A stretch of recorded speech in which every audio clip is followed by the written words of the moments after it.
매일매일 건강한 습관 하루 비타민입니다. 우리 몸속에는 살짝 지압해주는 것만으로 그간 쌓인 피로를 조금이라도 덜 수 있는 부위가 있다고 합니다. 발과 목 그리고 어깨와 같은 몸 곳곳을 특별한 도구 없이 양손만을 이용해 지압을 해도 몸이 훨씬 가벼워지는 느낌을 받을 수 있다는 건데요. 이번 시간에는 증상별 지압법에는 어떤 것들이 있는지 알아보도록 하겠습니다. 첫 번째, 눈이 피곤할 때 눈 주위 뼈를 눌러주시는 건데요. 눈을 감고 눈 주위의 뼈대를 손가락을 이용해 전체적으로 천천히 지그시 눌러주면 눈 주위의 혈액순환을 도와서 눈의 피로감을 덜어주고 졸음도 쫓을 수 있는 효과를 볼 수 있습니다. 단 주의할 사항은 눈 주위 지압을 하기 전 꼭 깨끗하게 손을 씻고 하셔야 하고요. 예민한 부위인 만큼 강하지 않은 적당한 세기로 눌러주는 것이 중요합니다. 두 번째로, 눈이 뻑뻑하고 건조하다면 눈의 안쪽 뼈를 지압해주면 되는데요.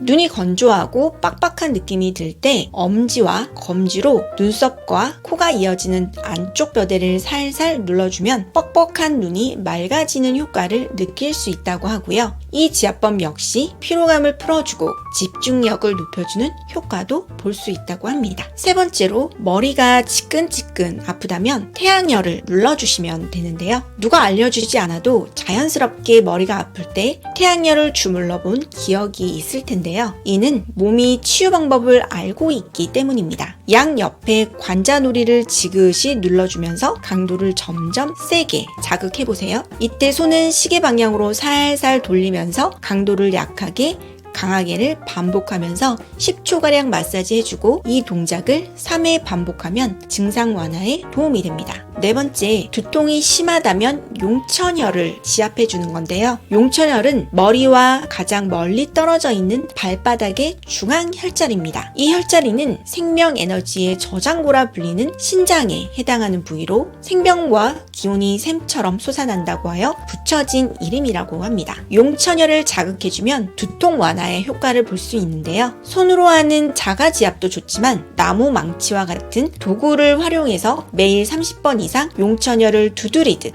마사지를 해주면 두통뿐 아니라 심장 기능, 체력 회복, 피부 미용 등에도 좋은 효과를 볼 수 있다고 합니다. 다섯 번째, 머리의 특정 부위가 집중적으로 아픈 편두통이라면 두 점을 활용할 수가 있는데요. 앞머리와 이마 쪽에 통증이 심하다면 두 번째 손가락에 내측인 전두점을, 정수리나 그 주변이 아프다면 세 번째 손가락에 내측인 두정점을, 좌나 우 어느 한쪽에 통증이 있다면 네 번째 손가락에 외측인 편두점을, 뒷머리가 묵직하고 아프다면 다섯 번째 손가락의 외측인 후두점을 지압해 주는데요. 이 점들을 지압할 때는 엄지와 검지 사이의 합곡점도 같이 눌러주면 더 큰 효과를 볼 수 있다고 합니다. 여섯 번째로, 혈액순환 개선에는 귓볼 뒷부분을 지압해 주는 건데요. 귓볼 뒤 오목하게 파인 곳은 몸속 노폐물이 쌓이는 곳이라고 합니다. 이곳을 지속적으로 지압하면 노폐물이 배출이 되어 혈액순환에 도움이 됩니다. 일곱 번째, 만성 피로에는 귀 윗부분을 지압을 해주면 되는데요. 사진 속 빨간 스티커로 표시된 귀 위쪽 부분을 엄지와 검지로 잡은 뒤 엄지손가락으로 귀 표면에 원을 그리듯 마사지를 해보세요.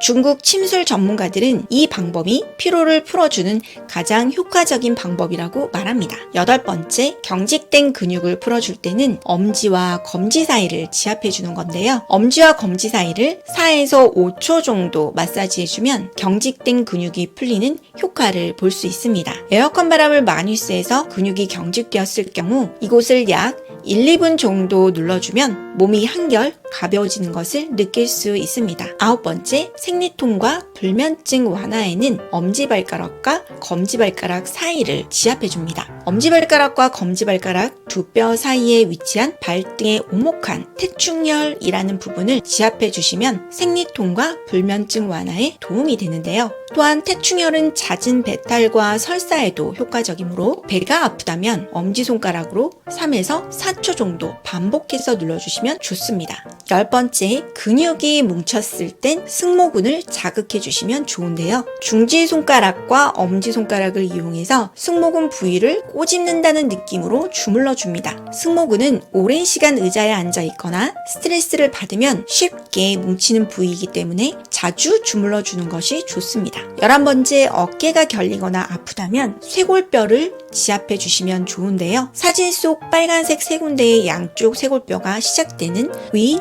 아래 부분과 정중앙을 8초간 지압해주면 어깨와 목의 통증을 잡을 수 있다고 하는데요. 이때 오른쪽 어깨가 아프다면 오른쪽 쇄골을, 왼쪽 어깨가 아프다면 왼쪽 쇄골을 중점적으로 눌러주시면 됩니다. 12번째, 감기 예방과 피로 해소에는 목덜미를 지압해 주시는 건데요. 양손을 이용해 목덜미를 머리에서 등 쪽으로 내려가는 방향을 따라 계속해서 꾹꾹 눌러줍니다. 목덜미를 마사지해주면 피로는 물론 감기 예방에도 효과가 있어서 건강한 몸 상태를 유지할 수 있다고 하네요. 13번째, 스트레스와 피로 해소에는 무릎 양옆을 지압을 해줍니다. 무릎뼈 양옆 부분을 손가락으로 마사지해주면 스트레스와 피로 해소에 좋고요. 또한 속이 메스꺼운 느낌과 어지럼증을 없애주는 효과도 볼 수 있다고 합니다. 14번째, 장기가 허하거나 두통이 있다면 귀파키를 지압을 해주시는데요. 한의학에서는 오래전부터 귀 마사지가 건강에 아주 좋다고 알려져 있습니다. 귀의 각 부위는 몸의 장기와 긴밀하게 연결이 되어 있기 때문에 마사지를 통해 자극을 해주면 장기의 기능을 활성화시키는 데 큰 도움이 됩니다.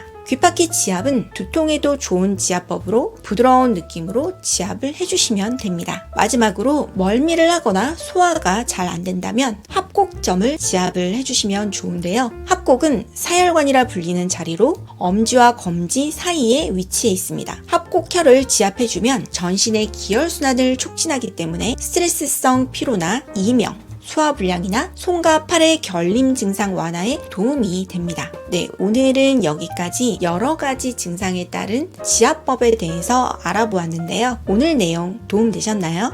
구독과 좋아요, 알림 설정 잊지 마시고 꼭꼭 눌러주시고요. 저는 다음에도 더 재밌고 유익한 내용으로 찾아뵙도록 하겠습니다. 시청 감사합니다.